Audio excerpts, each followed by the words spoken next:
patuloy na nagbibigay serbisyo. Pag-asa at saya. GMA Regional TV. Kapuso ng bawat Pilipino.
Ito ang GMA Regional TV, One Mindanao.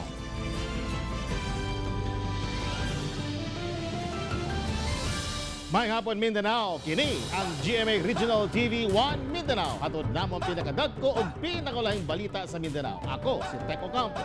Sara Hilomen Velasco. Real Surotse, live gikan dinhi sa GMA Davao Complex.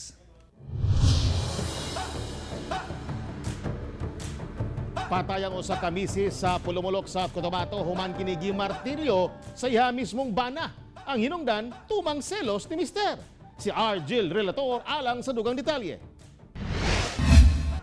Patay ang misis nga si Sheila Penido, 37 anyos, human kini gimartilyo sa iyang mister sa 15 kahigayon sa mismong balay niini sa Purok Maria Rosa, Barangay Poblasyon, Pulumulok, South Cotabato. Nailhan ang suspect nga bana mismo niini nga si Ricky Penido, 40 anyos. Sumala sa kapulisan sa Pulumulok nga alas 7 sa buntag niadtong adlawng Lunes, nag-away ang magtiayon tungod sa selos. Sa kasuko sa mister, nabunala niini og martilyo ang tangkugo sa iyang misis. Nakadagan pa ang biktima gawas sa ilang balay, apan naabtan sa suspect og didto na gibunal-bunalan hangtod nahagba ang biktima. Sumala sa igsuon niini nga dugay nang ginapasakitan sa suspect ang biktima. Sakit kayo sir lang gibuhat sa amo aba. Di gyud na mo madawat. Butan kayo na ako gisuot. Kami na mismo magiga nauban gid na natin minti bisag asami. Niyan bagay siya sa ako sige na mawa na lagko niya ni patay naman di niya. Patay na dihang nadala sa ospital ang biktima. Misibat gilayon ang suspect human sa hitabo. Apan nadakpan kini sa kapulisan, human misulay pagpaligis sa National Highway. Adunay upat ka mga anak ang magtiayon nga nabian karon. More or less 15 times pinalo yung biktima sa ulo niya po. Gipasakaan og kasong parricide ang suspect. Ako si Argil Relator para sa One Mindanao. Duha ka managlahing pagpamusil patay ang nahitabo sa Misamis Oriental ug Lanao del Norte. Dugang detalye sa live report ni Cyril Chavez. Cyril. Yasara lidman sa usa ka kumpanya sa Tagulwan, Misamis Oriental ang gipusil patay. Samtang sa Tagulwan, Lanao del Norte, patay ang usa ka notadong gun for hire suspect human nga gi-hostage niini ang iyang asawa. Dead on the spot kining leadman sa usa ka subcontractor sa usa ka kumpanya nga si Brian Pagulayan, 33 anyos, og residente sa Zone 5 Buntong, Barangay Santa Ana, Tagulwan, Misamis Oriental. Human kini gipusil sa makadagang higayon Miyerkules sa gabii. Ang biktima nakahiyagom og ubay-ubay nga samad pinusilan sa lawas, hinungdan sa iyang kamatayon. Ana sa 5 ka baseyo sa 9mm pistol ang nakuha gikan sa crime scene. Base sa pagpanubay sa kapulisan nga riding in tandem suspects ang nagpaluyo sa insidente. Among gihimo, nagkandak gyapon mi og checkpoint sa mga iwar para nga ato pang maharangan. Pero sigon sa kuan nag-report nga naka-ditso na pagawas pag Hustisya ang buot maangkon karon sa nabiling banay sa biktima. Sumala sa igsuon sa biktima aya kini namatay. Doon na kini nahisgutan nga bahad sa iyahang kinabuhi. Kung di pod ko masayop si ate aning mga niyagi mo kuya baga kaalingasan nga naman siya nga basin daw balikan siya o bawian siya ng uyab anak niya ni SO, ni safety officer. Ubay-ubay ang mga anggulo nga ginalantaw sa kapulisan sa posibleng motibo sa krimen, sama na lamang sa bangi sa biktima sa iyahang trabahuan ug ang giingon nga pagkalambigit niini sa illegal nga droga. Sigon sa among intel po dito, informasyon, kaya naman may isa na mo ka-intel po diha nga galubog aduha. Na galubog diha ang area, doon sa area, sa nagdula ka ng droga. Samtang sa Tagulwan, Lanao del Norte, patay si Muhammad Ali Abdul Wahid alias Muka. Human misukol kini og gihimong hostage ang asawa niini nga si Nurhani Ali Palau atol sa pag-serve sa warrant of arrest batok kaniya. Apan nagmagahi kini nga mosurrender, rason nga napatay siya sa otoridad atol sa shootout. Kasong murder ug 2 counts of frustrated murder ang giatubang sa suspect. Samtang nakahiagom og samad sa liog ang asawa nga gi-hostage, human nga gipusil siya sa suspect. Ana siya karon sa ospital. Na-recover gikan sa posisyon sa suspect ang M14 rifle, .45 caliber pistol ug MK fragmentation grenade. Isa na siya sa mga kuha nato, no? Isa na sa mga gibalidit nato kung kani siya nag-sailing sa ISIS sa terorista. Na notado gyud siya, notado kay wag gyud di man magpahuli og buhay. Sara sa kabahin sa insidente nga natabo sa Tagulwan, Misamis Oriental na nawagan karon ng otoridad ngadto sa publiko, labi na sa mga individual nga aduna impormasyon sa nagpaluyo sa insidente nga mupatimaw sa ilang presinto aron sab matagaan og hustisya ang pagkamatay sa biktima. Sara. Okay, dagang salamat, Cyril Chavez. High-ranking leader sa Communist Party of the Philippines New People's Army o CPP-NPA, patay human misukol kuno sa otoridad. Patay si Alvin Luque alias Ka Joaquin Jacinto. Human kuno misukol atol sa pagsilbi og warrant of arrest sa joint operation sa kapulisan ug kasundaluhan sa Herminias Resort, Purok Milyon, Barangay San Agustin, Tandag City, Surigao del Sur, alauna kaganyang kadlawon. Na-recover sa crime scene ang .45 nga pistola, usa ka granada, flag sa NPA, subversibong dokumento ug 500 rounds nga bala sa AK-47. Membro si Luque ug spokesperson sa Executive Committee of Mindanao, Commission o COMID. Kanhi leader usab kini sa aktivistang grupong Bayan. Nag-atubang kini og kasong 2 counts of murder o serious illegal detention. Doon na kini patong sa ulo nga 6 million pesos. Kuwaiti national nga ISIS East Asia Facilitator arestado sa joint operation sa otoridad sa Cotabato City. Mao kini si Adel Sulaiman Al-Sobani, 47 anyos, kinsa arestado sa otoridad tungod gila kining East Asia Facilitator sa teroristang grupong ISIS o Islamic State of Iraq and Syria. Nalink usab kini sa local terrorist group nga Dawla Islamia uban siyang asawang nailang si Norhaya Silungan Lumanggal. Gipailam si Al-Subahani sa tactical interrogation. Ginamonitor ang mga suspect sa plano nining magpasulod og mga langyaw sa nasod alang sa daotang plano. Na-recover sa Girintang Balay sa magtiayong suspect sa barangay Balabaran ang improvised explosive device components, laptop, cellphones, passport, passbook, credit cards ug uban pa. Ang pagkadakop sa duha dakong tabang kuno sa pagpakgang sa daotang plano sa mga terorista. Progresibong pundok sa Davao City nagprotesta atol sa International Human Rights Day karong adlawa. Giplastar sa kapulisan ang mga bangko alang sa mga progresibong pundok nga naglihok protesta sa Freedom Park sa Ross Avenue, Davao City. Apan inay mulingkod, gibutangan nila kini og hulagway sa mga human rights defender nga matud pa gipatay tungod sa anti-insurgency program sa Duterte administration. Ilang gikondena ang giingong paglapas sa tawhanong katungod ug nanawagan og tiunay nga demokrasya ingon man hustisya alang sa mga biktima sa human rights violations.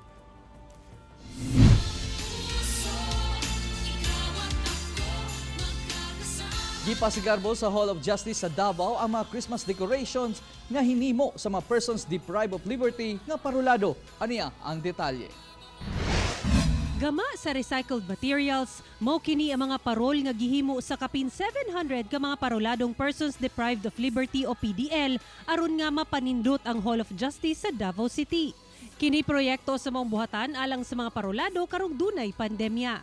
Mag-submit sila og parol to keep the Christmas spirit alive made of recyclable material. So kanita ng parol karon produkto ni sa among kliyente nga constituents diri sa District 1 sa Davao City. Daghang parolado ang matabangan niining proyekto tungod pwede sab kining paliton sa mga mobisita sa opisina. Parte sa ang proseso sa paglambo o pagbato sa mga galingon isip usa ka provisional. Gidaig sab kini sa mga nagabisita sa buhatan. Native na yung mga indot dyan siya. Makita dyan mo nga ila dyan gipangandaman kay. Di ba ka ng creative kaayo. Ang pagpahimo og parol sa mga parolado, pinakaunang higayon nga gihimo sa Hall of Justice aron ang mga parolado, kinsa regular nga moadto sa buhatan, maminusa ng pagbisita ug makakwarta sab. This is a very festive moment despite the pandemic that we are experiencing because of your efforts, and we truly appreciate it. Kauban si Melchor Awing sa kamera, ako si Sara Hilomen Velasco para sa One Mindanao.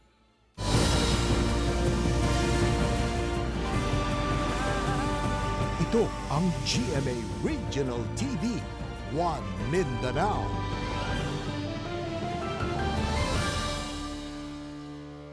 Plano na nga iban sa Samal Island ang pagdakop, pagbaligya og pagkaon og parrot fish o mulmul. Kung ano, atong sayron sa live report ni Jandy Esteban. Jandy! Yastek, dako daw kaayo ang tabang sa parrot fish o mulmol sa pagbalanse sa marine ecosystem. Paksiw o di ba kaha sugba ang lamian nga putahe sa mulmol o parrot fish. Ang uban ginahimo kining aquarium fish tungod sa nindot ug colorful nga kaliskis niini. Dinhi sa Agdaw Public Market sa Davao City, sagad sa ginabaligya nga mulmol gikan sa Samal. Kundagan po lang ito ano mo. Mayroon di barato lagi nga makaya. Sa Samal Island, plano nga iba na ang pagdakop o pagkaon sa maong isda. Busa nakatakda nga moduso og ordinansa si Konsehal G.R. Valdez sa pagbawal sa pagkuha, pagbaligya o pagkaon og mulmol sa isla. Dili ni siya makaapekto sa panginabuhian sa mga mananagat. Tungod kay kining mga parrot fish or mulmul, gamay lang ni siya nga porsyento sa mga isda sa kadagatan. Pero ang ihang impact or natabang sa komunidad sa environment dako kayo. Wala pay balaod sa Pilipinas nga nagbawal sa pagtrade sa maong isda. Matud sa sentro sa Samal Island, dako ang tabang niini sa marine ecosystem. Ginalimpyuhan daw sa mga parrotfish ang mga corals pinaagi sa pagkaon sa mga algae aron dili sila mga matay. Kini siya mao ni ang ang pagkaon na ni di sa mga dead corals, no. Ang ihapong waste mamahimo po ding white sand, no. Mo'y kasagaran pong nahimong pristine nga resources sa Samal. Teklauman nga sunod tuig sa January iduso ni or i-propose ni Konsehal Valdez ang maong ordinansa sa City Council. Tek. Daghang salamat, Jandy Esteban. What?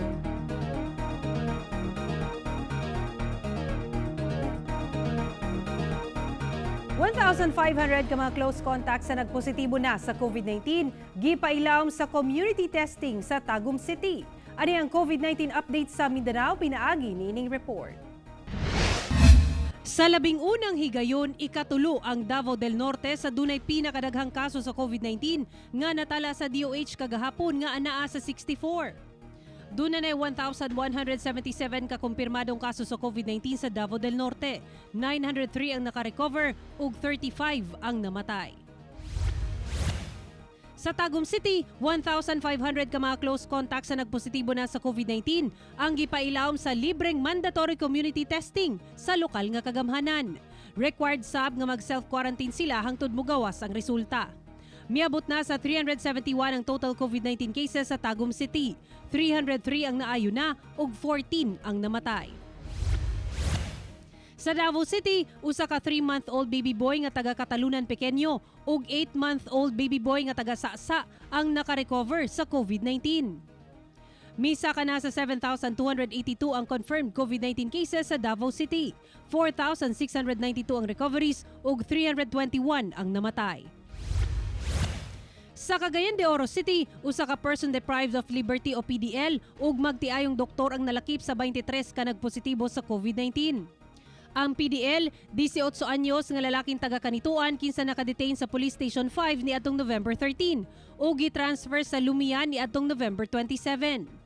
Samtang ang magtiayong doktor, 74 anyos nga lalaki ug 71 anyos nga babaeng taga Makasandig nga parehas nagtrabaho sa pribadong ospital. Ana sa 2,542 ang kumpirmadong kaso sa COVID-19 sa Cagayan de Oro City. 1,968 ang nakarecover na ug 116 ang namatay. Ako si Sara Hilomen Velasco para sa One Mindanao.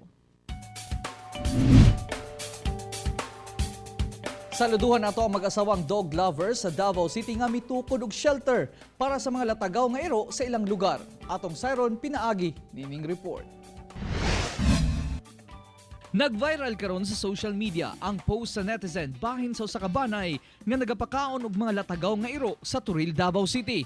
Sila ang mag-asawang dog lovers nga sila William og Exal Silov.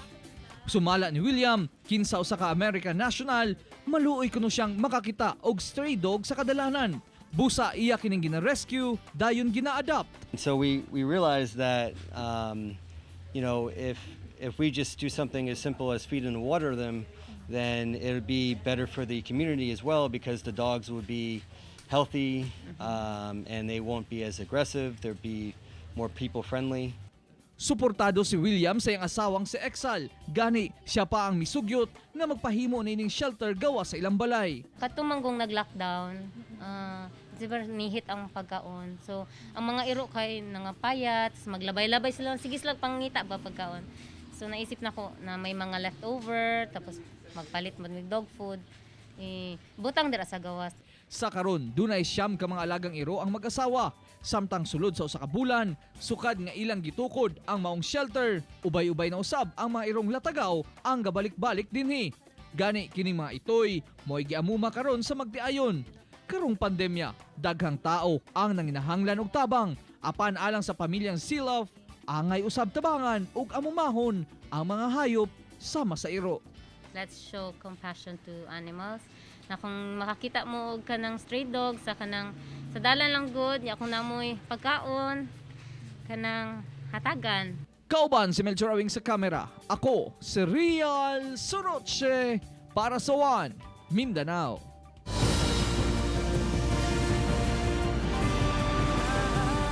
Ito ang GMA Regional TV, One Mindanao.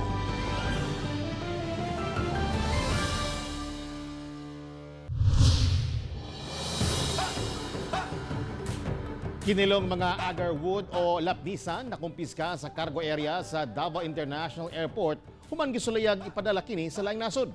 Anang detalye. Naharang sa mga personay sa airport police sa Davao International Airport sa cargo area ang 23.5 kilos nga agarwood o lapnisan nga ipadala unta sa laing nasod. Gipadala kini sa usa ka courier o gideklarang wood frame. After doon, sa declaration sa cargo is wood frame. So pag daan ng x-ray, talagang tingnan na ng mga tropa natin sa cargo. Ang maong kahoy gikonsiderang endangered species, busa gibawal kining putlon. Sagad kuno kini makita sa kalasangan sa Davao Oriental. Lapnisan talaga yan siya. Yung ano niya, yung grano niya, ito batik-batik. So isa ito sa mga endangered talaga ito. Daghan ang nagapalusot og lapnisan kay mahal ang palit niini, labi na sa laing nasod. Ginagamit kini sa paggama og pahumot og herbal medicine. Gibanabanaan sa otoridad nga ang nakumpiskang lapnisan mukantidad sa 2 million pesos. Nailhan na nila ang nagpadala sa package o gikatakdang pasakahan og kaso. Ang agarwood is considered as endangered species as classified ng natin, yung CITES. And then may papile natin to ang kaso ng under sa PD 705 Section 77, yung collecting, gathering ng mga forestry products without license. Kauban si Melchor Awing sa kamera. Ako si Real Soroche para sa One Mindanao. 11 ka panimalay ang naugdaw human sa sunog nga miulbo sa Cagayan de Oro City ug tulunan sa Cotabato. Dugang detalye sa report ni Cyril Chavez. Miulbo ang dakong sunog sa sitio Singapore, Barangay Balulang sa Cagayan de Oro City pasado alas 9 kagabi. Paspas nga midako ang kalayo tungod gama sa light materials among gambalay. Pagkabuntag, ingon ani na ang hulagway sa apartment type nga panimalay ni Kagawad Alfredo Carcosa. kinsa naguol pag-ayo kay nahanaw na ang iyang pila ka tuig nga hinaguan. Hinoon walay nasamdan sa 24 ka mga banay nga nagrenta sa mong gambalay. Ang ato lang ini maplastar human o ang ako lang ikalipay tungod kay walay kinabuhi nga nakalas. Ana karon sa temporary shelter ang mga pamilyang naapektuhan sa sunog. Panawagan nila karon nga mahatagan sila og gamayng hinabang sama sa mga sinina ug pagkaon. Ano nga gamit ko dyan, tungkol nabot man yan, dawato na lang. Tabang mayo kung hindi na po ni mamus kay yadong po doon karong panahon na. Pero kinahanglan gid na magkuhan gid ito. Inabang gid. Moabot ngadto sa 700,000 pesos ang structural damage sa mong sunog nga nagsugod kuno sa kisame sa kwarto mismo ni Kagawad Carcosa. Ato nang ipang paghimanduan nga kailangan na pud nga ipa-suggest sa mga authorized nga mga electrical engineer or electrical nga mga tao nga kabulogid mo tan-aw sa kuryente para malikay nato mga sunog. Samtang sa Tulunan, Cotabato, gilamoy sa dakong kalayo ang anasa na pulo kabalay sa barangay New Kulasi, Martes sa buntag. Nagsugod ang kalayo sa tunga nga bahin sa digkit nga mga balay ug dayong mikatag tungod sagad diini gama sa light materials. Posibleng electrical short circuit ang hinungdan sa sunog. Ginasuta pa sa kabumbiruhan ang danyo sa insidente. Kauban si James Yap sa kamera.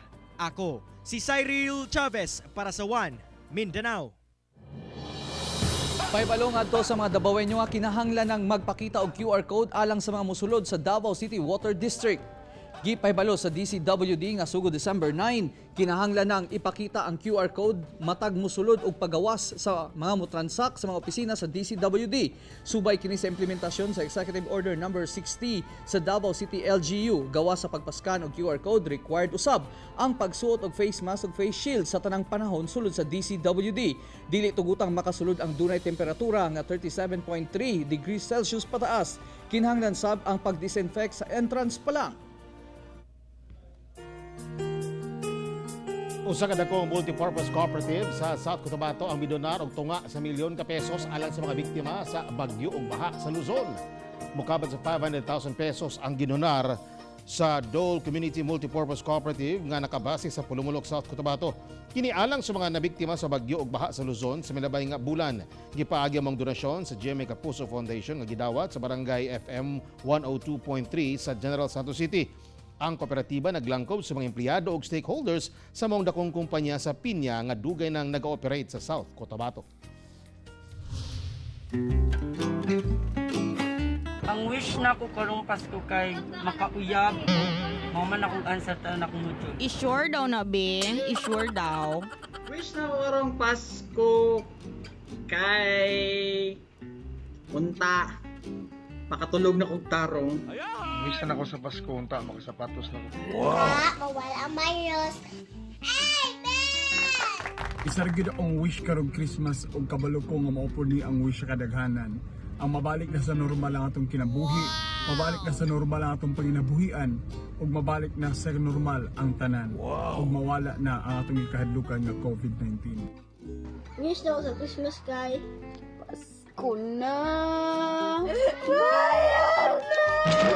Ta, di nalaos akong kagwapo, akong ka-cute. Unsa daw? Maabot pa siya og 2021. Waka ko jape! Unta nga nami malinaw nga pangpuyo, maayong panglawas sa tibok ng pamilya. Merry Christmas, kapuso! Unta makadit na ako ang crush. Ana jud! Sir, baka naman. Oh no! Wish na ako karong Christmas. Naunta na siya sa akong kiliran. Ana jud! Bunal! Para na ako'y makuot.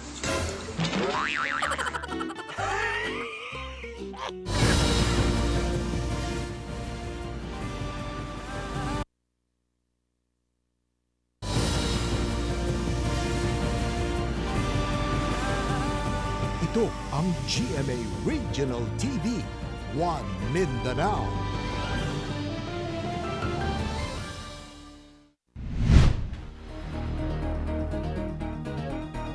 Halos 69 milyon katao na ang nagkasakit og COVID-19 sa tibuok kalibutan. Sa Pilipinas, kapin 445,000 ang nataptan niini ug sa maong ihap, sobra 32,600 ang dunay COVID-19 nga mga taga Mindanao. Bilapas na sa kapin 68,921,000 kataong dunay COVID-19 sa tibuok kalibutan. Ananasab sa sobra 44,406,000 ang nakarecover ug sobra 1,569,000 ang namatay. Sa Pilipinas, mitala og 1,383 new COVID-19 cases karong adlaw. Busa 445,540 na ang kinatibuk ang COVID-19 cases sa nasod. Duna na say 409,058 nga recoveries ug 8,701 na ang namatay.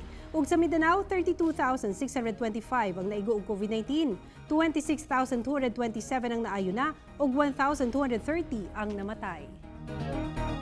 Pag-able sa usa ka dakong mall sa Zamboanga City gidagsa sa mga tao, hinungdan nga wala na nasunod ang social distancing.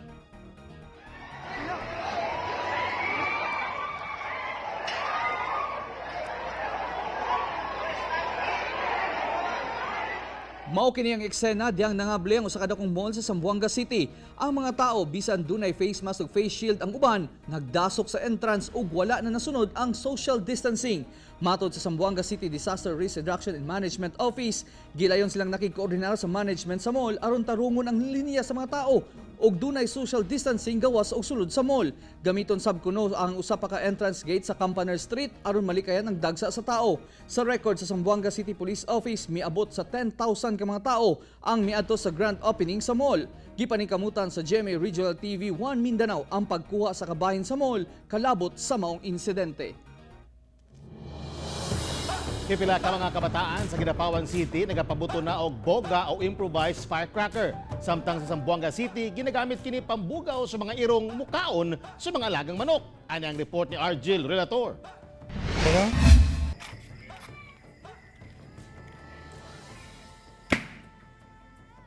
Mao kini ang gikalingawan karon sa pipila ka mga kabataan sa Demazinod Village, Barangay Paco, Kidapawan City.